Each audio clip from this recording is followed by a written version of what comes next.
ఆంధ్రప్రదేశ్లో కూటమి నాయకత్వానికి రాజ్యసభ సీట్ల వ్యవహారం చాలా పెద్ద తలనొప్పిగా తయారవుతుంది. ప్రస్తుతం ఆంధ్రప్రదేశ్ నుంచి 4 రాజ్యసభ స్థానాలు ఖాళీ అవుతున్నాయి. ఈ 4 స్థానాల్లో 3 వైఎస్ఆర్సీపీకి చెందినటువంటి ఎంపీలు రిలీవ్ కావాల్సిన పరిస్థితి వచ్చింది. ఆ ముగ్గురులో 1 పరిమళ నత్వాని, 2 పిల్లి సుభాష్ చంద్రబోస్, 3 ఆళ్ల అయోధ్య రామిరెడ్డి ఉన్నారు. ఈ 3 స్థానాలతో పాటుగా తెలుగుదేశం పార్టీ తరపున 2024 డిసెంబర్లో ఏడాదిన్నర కాల పరిమితి కోసం ఎన్నికైన సానా సతీష్ కూడా వచ్చే జూన్లో రిలీవ్ అవుతారు. వీళ్ళందరి కోసం మే, ఏప్రిల్ మాసాల్లో ఎన్నికలు నిర్వహించే ప్రయత్నం జరగబోతోంది. ఈ 4 స్థానాలు ఆంధ్రప్రదేశ్లో కూటమి ఖాతాలో చేరబోతున్నాయి. ఈ 4 స్థానాలు కూటమికే దక్కబోతున్న నేపథ్యంలో 3 పార్టీలు ఎవరికి వాళ్లే అన్నట్టుగా గట్టి పట్టుదలతో ప్రయత్నాలు చేస్తున్నారు. 2024లో 3 స్థానాలు ఖాళీ అయినప్పుడు 2 బీజేపీ ఖాతాలో, 1 తెలుగుదేశం దక్కించుకున్నాయి. దాంతో జనసేన బోణీ కొట్టే అవకాశం రాలేదు. ఇప్పటికీ జనసేన పార్టీ తరపున ఒక్కరు కూడా రాజ్యసభకు ఎన్నికైన ఆనవాళ్లు లేవు.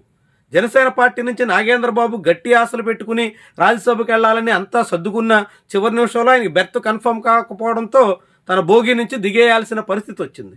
ఈ తరుణంలో 2026 ఏప్రిల్, మే మాసాల్లో జరగబోతున్న రాజ్యసభ ఎన్నికలకు సంబంధించి ఆంధ్రప్రదేశ్ నుంచి కాబోయే ఎంపీలు ఎవరు అన్న దాని మీద విస్తృత చర్చ సాగుతోంది. దానికన్నా ముందు ఈ 4 సీట్లలో ఏ పార్టీకి ఎన్ని దక్కుతాయి అన్నది ప్రధానమైన ప్రశ్నగా ముందుకొస్తుంది. ఇప్పుడు కూడా 4 ఖాళీ అవుతున్న నేపథ్యంలో 2 స్థానాలు బీజేపీ తన ఖాతాలో వేసుకోవడానికి సర్వ సన్నాహాలు చేస్తుంది. అందుకు తగ్గట్టుగా అన్ని రకాల ఏర్పాట్లలో నిమగ్నమై ఉంది. 2 బీజేపీ ఎంపీలు ఆంధ్రప్రదేశ్ నుంచి రాజ్యసభకు ఎన్నిక కాబోతున్నారు అనే అంచనాకు ఇప్పటికే ఢిల్లీ బీజేపీ నేతలు వచ్చేశారు.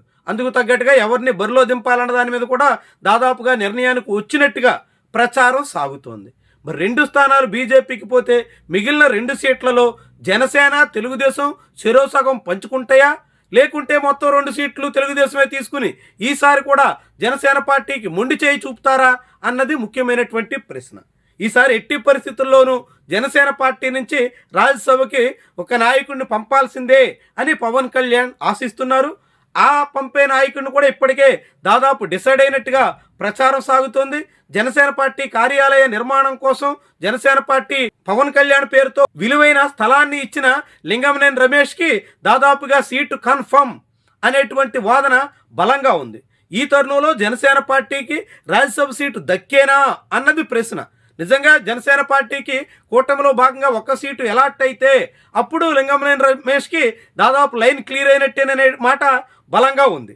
అదే తరుణంలో 1 సీటుతో తెలుగుదేశం పార్టీ సరిపెట్టుకుంటుందా అనే ప్రశ్న కూడా బలంగా ఉంది. 1 సీటుకే పరిమితమైతే ఇప్పటికే ఎంపీగా ఉన్న సానా సతీష్కి రెన్యువల్ చేయాల్సి ఉంటుంది. సానా సతీష్తో పాటుగా ఇంకా పలువురి నేతల పేర్లు బలంగా వినిపిస్తున్నాయి. చాలామంది ఈసారి రాజ్యసభ సీటు ఖచ్చితంగా తమదంటే తమదేనని గంపెడాసతో సాగుతున్నారు. అలాంటి వాళ్ళ లిస్టులో దాదాపు 60 మంది నేతల పేర్లు వినిపిస్తున్నాయి. వాళ్ళెవరిలో ఎవరికైనా అవకాశం రావాలంటే 1 సీట్ అయితే మాత్రం పూర్తిగా నిరాశ చెందాల్సిన పరిస్థితి వస్తుంది.